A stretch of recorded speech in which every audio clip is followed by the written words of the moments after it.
Welcome to MGM Boats here in Dunleary Harbour on a fantastic November day. Very, very mild out, I think, before the cold snap comes in. We've just put in and delivered today our very own Mary Fisher 1095 flies, the first Mary Fisher fly bridge in Ireland, and she's powered with the twin 300 Yamaha on the joysticks. We'll just show you here, demonstrate just how the joystick operation works and how easy it is to dock this boat. Andrew's up on top there on the fly bridge, and he's using the joystick now to bring the boat in sideways.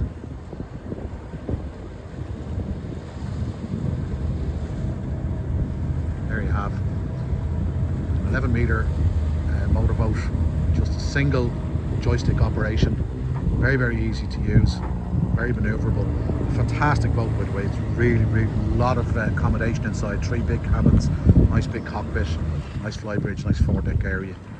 But you can just see how easy that is there to bring the boat in alongside for a single owner operator.